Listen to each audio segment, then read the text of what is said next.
Please subscribe Khabar Plus 18 for the latest news and update and press the bell button.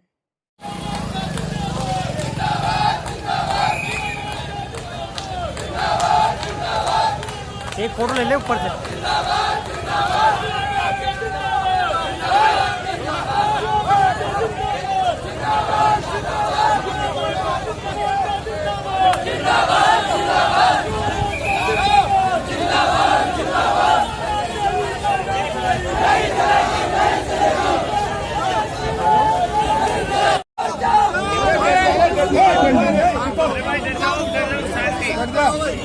एक minute तुम सब नीचे आओ, नीचे आओ। एक मिनट तुम्हारी नहीं तो बुला लेंगे।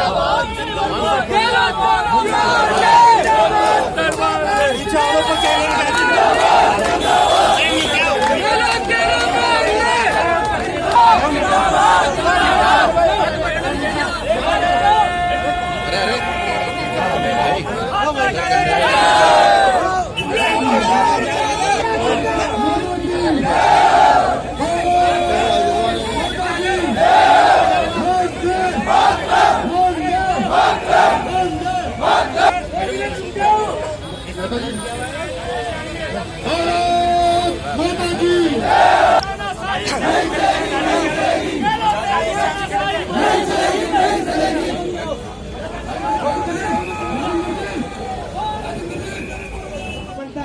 कि जनता के सजग प्रहरी विपक्ष के लोग सरकार के कान ऊंचे करें, नहीं तो सरकार यही नीति रही, यही हालात रही, इनको सजा दिया जाएगा। इसलिए ये जनता तकलीफ में है। कार्यकर्ता बंधु, आप नौजवान साथी हैं, हर पल में हर कदम को आप बात रखने के लिए प्रतिबद्ध है। इसलिए आप लोगों ने भाई नरेंद्र बहुत बहुत धन्यवाद आपको, आपकी पूरी टीम को। मुझे भी इसमें कार्यक्रम में शरीक होने का मौका दिया, इसके लिए मैं भाई जी का पूरे यूथ के कार्यकर्ताओं का आभार करता हूं। आप लोग है, आप शांति से अपना ज्ञापन देंगे, अपनी बात को कहेंगे, लेकिन इसमें कोई विचार नहीं होता है तो निश्चित रूप से आगामी कदम भारतीय जनता पार्टी उठाएगी, युवा मोर्चा उसका नेतृत्व करेगा और हम सब उनके साथ में चल के कंधे से कंधे मिलाकर का साथ देंगे। बहुत बहुत धन्यवाद। युवा मोर्चे के इस आक्रोश रैली कार्यक्रम में आज सरकार और प्रशासन को जगाने का काम करा है। पेट्रोल डीजल पे जिस तरह की राजस्थान के अंदर टैक्स के नाम पे 36% वसूले जाते हैं, बिजली की कटौती की ये हालत है कि किसान का, गरीब का बच्चा सोने की स्थिति में नहीं है। 20-20 घंटे गाँव में कटौती हो रही है, 5-5 घंटे शहरों में कटौती हो रही है। जो हालात प्रदेश के राज्य की सरकार ने बना दिए, कोई सुनने वाला नहीं है। ऐसा लगता है कि पोपाबाई का राज राजस्थान के अंदर चल रहा है। राजस्थान के अंदर जिस तरीके से 12 साल की बच्चियों, 12 साल की उम्र से कम की बच्चियों के 167 बच्चियों के साथ सामूहिक बलात्कार की घटना राजस्थान के अंदर हुई है, इससे ज़्यादा दुर्भाग्य राजस्थान के शासन और प्रशासन का नहीं हो सकता। पॉस्को कोर्ट में केस लेने की क्षमता नहीं है। हालात बहुत गंभीर है। प्रदेश में जिस तरह की सरकार राजस्थान के अंदर बेरोजगारी भत्ता माफ करने की, किसान का कर्जा माफ करने की धोखा देकर जिस तरह की सरकार आई थी, वैसे के वैसे ही हालात 3.5 साल से राजस्थान के अंदर बने हुए हैं और जनता अपनी भुगत कर आज इस हालत में है कि सड़कों पे उतरकर युवा मोर्चे ने गांव गरीब किसान मजदूर की आवाज बनने का काम करा है। जो हालात प्रदेश के अंदर हैं, हम सरकार से, प्रशासन के अधिकारियों से निवेदन करना चाहते हैं, अब और बर्दाश्त नहीं होगा। हमने आज आपको ज्ञापन के माध्यम से अपनी समस्याओं को दिया है। हमारी इस आवाज को प्रशासन सरकार तक पहुंचाए। अगर सरकार ने हमारी आवाज को दमन करने का काम करा, अगर सुनवाई नहीं करने का काम करा, तो आप ये पक्का मान के चलिए, टोंक जिलों को जाम कर सरकार की ईंट से ईंट बजाने का काम युवा मोर्चे के कार्यकर्ता के नेतृत्व में भारतीय जनता पार्टी टोंक जिले में करने वाली है। राजस्थान में केंद्र सरकार के द्वारा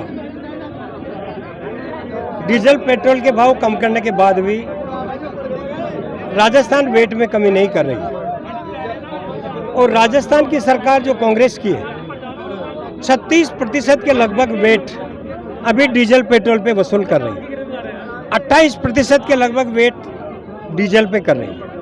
और इससे ऐसा लगता है कि हिंदुस्तान का पहला राज्य राजस्थान है जहां किसानों के प्रति, आम जनता के प्रति टैक्स वसूली करके उनको कंगाल करने की ओर आगे बढ़ा रही है। इसलिए आम जनता त्रस्त है, चाहे वो बिजली का इरेगुलर सप्लाई का सवाल रहा हो या सरकारी योजनाओं का सवाल हो और भारत सरकार की जितनी भी केंद्र शासित योजनाएं हैं, उन योजनाओं का राज्य सरकार जानबूझकर लाभ आम जनता को नहीं पहुंचा रही। लॉ एंड ऑर्डर की जो सिचुएशन है, आप आश्चर्य करेंगे, पूरा राजस्थान नंबर 1 बन गया है। टैक्स में भी नंबर 1 है, भ्रष्टाचार में नंबर 1 है। मंत्रिमंडल में जिस प्रकार की अराजकता है, प्रत्येक मंत्री अपने हाथ में उस्तरा लेके कहीं ना कहीं किसी के बाल काट रहा है, कभी खुद के काट रहा है, कभी और के काट रहा है। भ्रष्टाचार बढ़ रहा है। ब्यूरोक्रेट्स में भी इतनी वो तानाशाही बनी हुई है कि जनप्रतिनिधियों की उपेक्षा की जा रही। इन सारी बातों को ध्यान में रखते हुए आज ये धरना प्रदर्शन युवा मोर्चा के नेतृत्व में दिया गया है कि ये ससुराल वाली पार्टी है।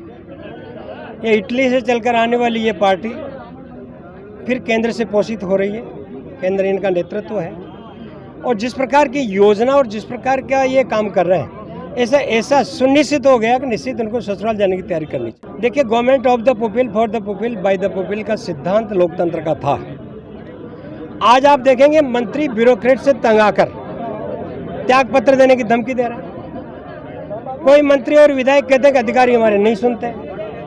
यहाँ तक कि विधायकों को और मंत्रियों को भी कलेक्टर्स होकर जो जिला स्तर के बड़े अधिकारी हैं, वो भी इसमें इन पे ध्यान नहीं दे। इसका कारण ये है कि दोहरी व्यवस्था नहीं चल सकती। ब्यूरोक्रेट्स का काम होता है लॉ एंड ऑर्डर सिचुएशन को मेंटेन करना, लेकिन कांग्रेस के लोकतंत्र के जनप्रतिनिधि सारे कानून में हाथ में लेके अधिकारियों को एक रबड़ की मोर बनाकर जो काम करना चाहते हैं, इससे ब्यूरोक्रेट्स नाराज हैं। और इनकी नाराजगी का पूरा तकलीफ जो आ रही है, परेशानी जो आ रही है, थानों में बलात्कार हो रहे हैं, थानों में हत्याएं हो रही है, जगह जगह गाँव में कोई भी सुरक्षित नहीं है। इसका मूल नतीजा नेतृत्व क्षमता में कमी आई है। इसलिए गहलोत साहब से मैं आह्वान करूंगा कि नियंत्रण करें, आम जनता को राहत पहुंचाएं और जनता जिस प्रकार त्रस्त है, अगर आपने कुछ नहीं किया तो ससुराल जाने की तैयारी करना। टोंक जिले में भी इस बार जिस तरह से कांग्रेस सरकार ने पेट्रोल डीजल पर वैट कम नहीं किया, केंद्र सरकार ने 2 बार वैट कम कर दिया।